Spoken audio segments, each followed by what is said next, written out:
Chief's sister, he whispered to himself. A buzzing vibration coming from one of his pockets pulled him from his thoughts. He pried out his cell and looked down at it. Here safely, apartment is great.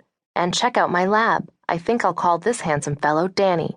Hope your first day at the job is going well. XOXO. Danny? In the time it took for Eli to wonder who the hell Galena was talking about, the text dissolved and a picture appeared. His sister was posing with her arm around a broad flat-screen computer, its holographic projections throwing all sorts of odd squiggles across the snapshot. Of course, Danny, her new computer. He smiled, relieved, as he shot back a reply and tucked his phone in his pocket. She'd always worked hard, and she hadn't let what had happened to her slow her down. If anything, she'd driven herself harder after the attack, trying to regain her sense of control, and it had really paid off. This faculty position in the Harvard University Immunology Department was a dream come true for her. Eli just wished she wouldn't spend so much time alone. He hoped there were actual people in the lab facility, and not just machines. It'd be nice if Galena made a friend or two. Eli focused his gaze on the alcove next to the locker room entrance. A video wall there kept a rotating feed of the different sectors of their station's emergency response zone.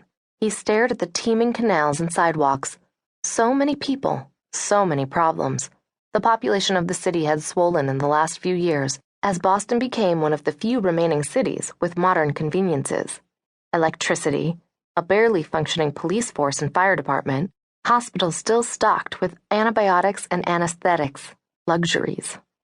Feeling prepared, desert boy? Cacy called as she strode into the garage. Her uniform clung to her body, revealing lush, round hips and shapely legs. Eli flashed a smile at her and looked back at the video wall, trying to ignore the sudden tightness in his pants. I'm always prepared, Lieutenant. Deck had told him about the dangers of the canal zones, and in the city in general. It didn't sound any worse than what he'd faced on the streets of his hometown, or during his stint as an Army Ranger. Cacy yanked open the rear door of the ambulance and climbed in, where she began systematically checking each compartment in the back, mumbling to herself about self-perpetuating saline gel, chemical defib solution, and fast-acting antibiotic boosters. The back of the rig dipped as Eli climbed in to join her. She glanced at him irritably and wiped her hand over the back of her neck, drawing his gaze to a delicate platinum necklace that hung there. A circular pendant with some sort of bird etched onto its surface dangled from the chain. She saw him looking and tucked it into the collar of her uniform. Cacy sat down on the side bench and slid toward the cab of the vehicle. She looked down at the bench and made a face.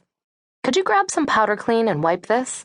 I don't know what day shift got up to in here, but I sure as hell don't want to sit in what they left behind. Eli did as she asked, grateful to have something useful to do. He sneaked glances at her as he worked, admiring the absolute comfort with which she maneuvered around the rig. It was clear she had little tolerance for things being out of place. He was the same way, so it was a relief to have a partner who cared about those details as much as he did. Details saved patients' lives. She opened the front left cabinet and counted the rounds in the trank guns. Deck had gone over the rules of engagement with him earlier. Eli had never wielded a trank gun before, but he figured he could get the hang of it quickly, should the need arise. He had plenty of experience with street violence, but in this city, he planned to focus on defending himself against it, instead of causing it. Cacy leaned into the front seat. He wondered if she was aware of the amazing view she offered as she bent over to tap the nav screen by the steering wheel. He gritted his teeth and looked down at the bench, where he'd been scrubbing hard, about 6 inches away from the sticky spot that needed it. He paused in his work, deciding this might be a good time to clear the air between them. You don't seem thrilled to have a new partner, Lieutenant. Seems too soon to be personal, but in case it is, I apologize again if I offended you earlier. By I fucking me in the locker room, you mean? She asked casually, not bothering to turn around. He stared at the dangerous curves of her backside.